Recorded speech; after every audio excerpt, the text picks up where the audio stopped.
아침에 주 예수 그리스도의 복음으로 하나님의 영광이 온 땅에 가득하기를 갈망하는 가나안 교회 시간. 이 시간에는 가나안 교회 김정국 목사님의 말씀입니다. 나의 다닐 길을 인도하소서. 근데 요즘에 드린 말씀처럼 별점 시대라고 과언이 아닙니다. 네, 별점 시대요. 무슨 말이냐면 사람들이 모든 사람들을 포함해서 어떤 일들이든지 다 별로 평가를 하더라고요. 근데 그런 상황에서 한번 여러분들에게 문제를 한번 드리죠. 그렇다면 교회도 예외가 아닌데 우리 교회는 몇 점일까? 우리 교회는 별이 몇 개일까요? 그래서 만약 우리 교회가 별 5개, 5점 만점을 받는다면 우리 교회는 정말 좋은 교회가 되는 것인가? 그래서 좋은 리뷰가 달려서 우리 교회는 뭐가 좋고 다 좋으면 우리 모든 성도님들의 신앙 생활이 어디 뭐 정말 화려한 광고에 나오는 성도들처럼 항상 해맑게 웃고 항상 행복한 모습으로 우리는 신앙생활을 할 수 있을 것인가? 저는 아니라고 봐요. 왜냐하면 저 수치들 있잖아요. 좋아요 수치, 구독자 수치, 뷰어 수치는 사실 우리 손에 잡아본 적이 없잖아요. 가상의 가치로 우리가 평가를 받고 있는 거거든요. 그렇다면 우리 교회와 우리 각자 믿음의 평가는 과연 무엇으로 할 수 있고 알 수가 있을까? 그런 맥락에서 오늘 본문을 같이 살펴보려고 해요. 오늘 본문을 보시면 하나님께서 1절에 사랑하는 자의 포도원을 노래합니다.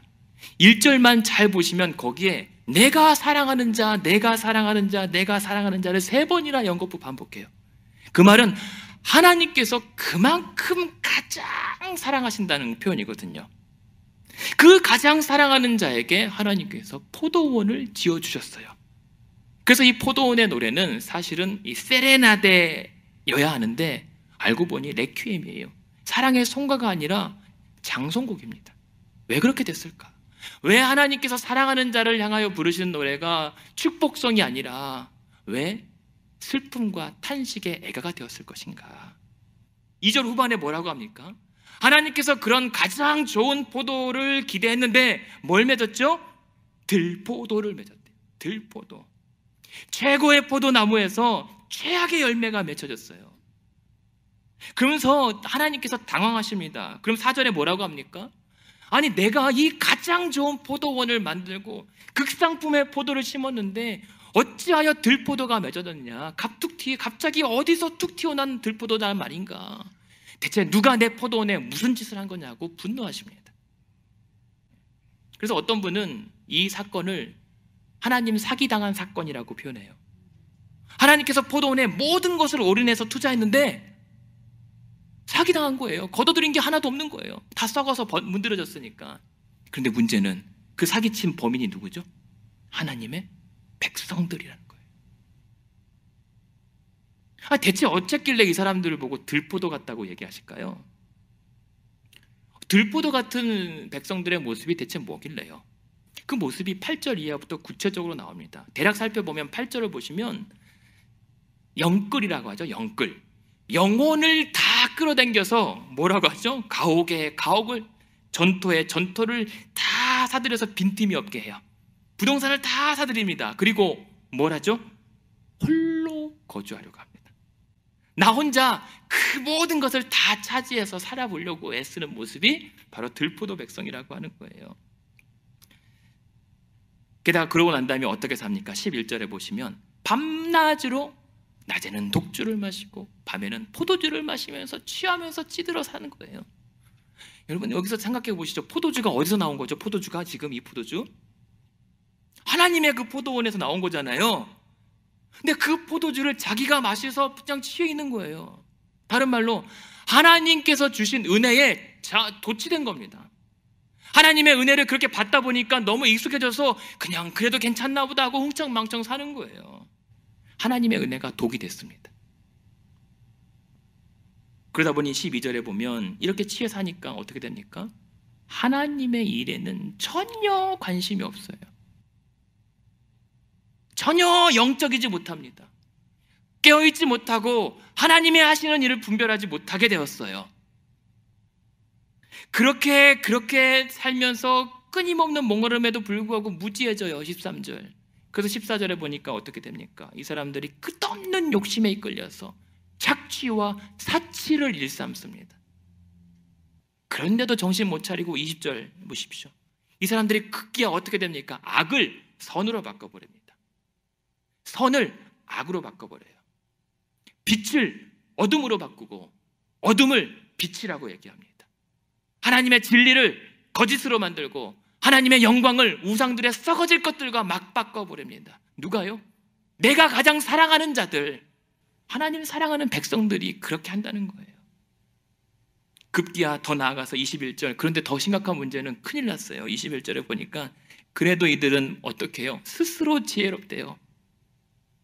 스스로 명철하다고 하고 더 용감해져요. 그러면 그럴수록 정신 못 차립니다. 내가 이렇게 살아도 하나님 백성이니까 나에겐 아무런 문제 없다라고 착각하며 삽니다. 그렇게 하나님 은혜를 많이 누려왔음에도 불구하고 구제불능에 빠진 거예요. 냄새나고 그래서 반드시 썩어져서 버려져야 할 신세로, 들포도 신세로 전락한 것이 바로 이 이스라엘 백성들, 들포도와 같은 모습이었던 거예요. 근데 이 모습을 보면 두렵습니다. 내 믿음 안에도 이러한 모습이 있는 건 아닌가? 내 들포도의 모습이 있는 게 아닌가?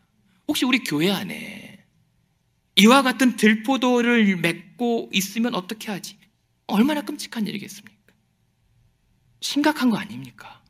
마치 이 이스라엘 백성들, 나는 하나님의 백성들이고 택한 벗은 족속들이야 라고 하는데 사실은 들포도와 같은 백성, 하나님의 심판의 대상으로 전락해버린 사람들이 네 번째 부르라는 거예요. 자, 그렇다면 우리는 그가 아니면 내가 참된 성도인지 아닌지를 어떻게 구별할 수 있을까요? 그러니까 별점을 더 모아야 될까요? 내가 5점 만점을 항상 유지해야겠다. 아니면 내 팔로워들을 더 늘려야겠다. 좋아요, 구독자 수를 한 10,000명, 10만 명, 실버 버튼, 골드 버튼을 받아야겠다. 그럼 될까요? 안 되는 거죠. 안 되는 거죠, 그걸로는. 근데 방법이 있어요. 예수님께서 아주 명확한 방법을, 기준을 가르쳐 주셨어요. 마태복음 7장에 뭐라고 하죠? 예수님께서 그들은 열매로 그들을 알 것이다. 열매로. 그렇다면 우리가 한번 생각해 보죠. 한 번 더. 그럼 대체 하나님께서 기대하시는 합당한 열매는 뭔데요? 5장 7절에 보니까 그 중반에 여호와의 포도원은 이스라엘이고 기뻐하시는 나무는 유대인들이었는데 그들에게 뭘 바랬다고요? 정의를 바랬어요. 또 뭘 바랬죠? 그들에게 공의를 바랬어요. 정의와 공의. 한마디로 하나님 백성답게 사는 거예요. 하나님 믿는 자답게, 혼자가 아니라 함께, 육적인 것이 아니라 영적인 삶, 사치와 갈취가 아니라 절제하고 나누고 겸손하고, 거짓과 제약이 아니라 신실함과 거룩하며, 어둠과 악이 아니라 선과 빛의 삶을 사는 것이 하나님께서 원하시는 거예요. 어려운 거 아니었어요. 하나님 복잡한 거 요구하지 않으셨습니다. 애초에 우리에게 원하신 것은 최첨단의 포도원 한번 세워보라, 그럼 내가 인정해 줄게. 아니에요. 다 내가 해줄 테니까 너희는 그냥 열매만 맺어보라고, 누려보라고 하는 거예요. 그런데 그렇게 간단한 것인데 하라고 해도 안 되는 게 뭡니까?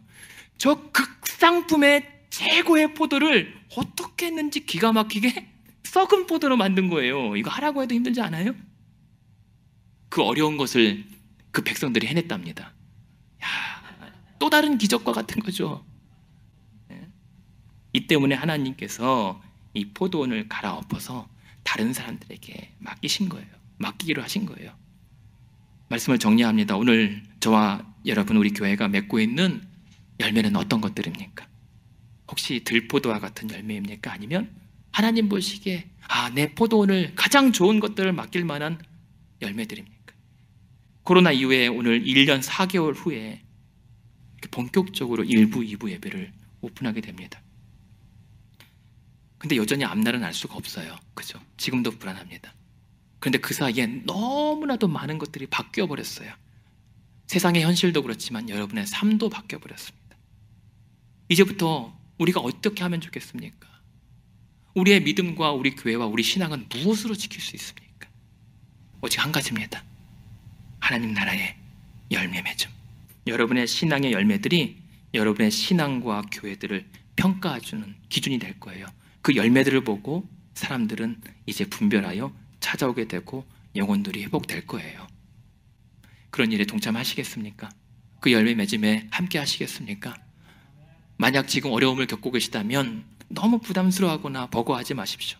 제가 여러분들에게 팁을 하나 알려드릴게요. 사진 가져왔는데요. 네, 마무리합니다.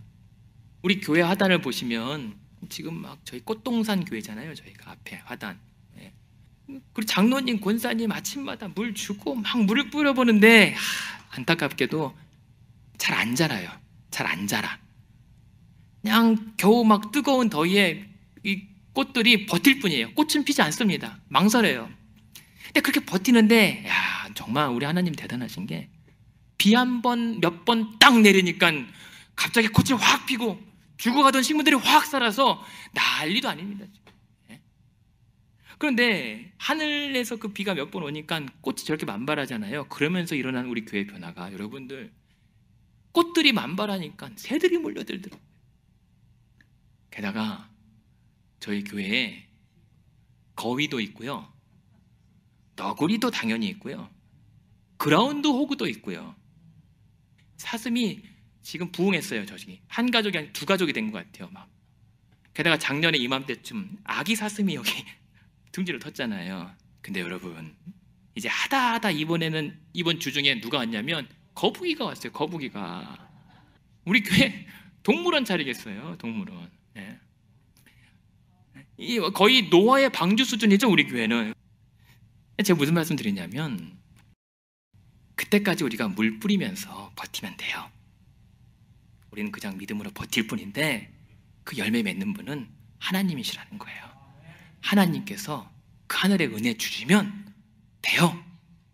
여러분의 삶도, 여러분의 환경도, 여러분의 건강도, 우울함과 두려움도 다 하나님께서 말끔하게 씻어주시는 거예요. 그게 하나님 은혜라고. 그래서 구하여서 받으라고 주신 것이 하나님의 열매입니다. 그래서 새벽마다 이사야 말씀해 주시는 게 뭐예요? 우리에게 위로해 주시는 게 뭡니까? 나의 열심이 아니라 여호와의 열심으로 열매를 맺는 것이고, 나의 경영이 아니라 하나님의 경영으로 교회가 세워진다고, 반드시 이루어진다고 말씀하신 거 아닙니까? 따라서 나의 사는 인생이 나의 육체의 삶이 아니라 그리스도 안에 사는 믿음의 삶이 될 때, 그 믿음의 삶을 살 때에 우리는 하나님께서 약속하신 합당한 열매를 맺게 될 줄로 믿습니다.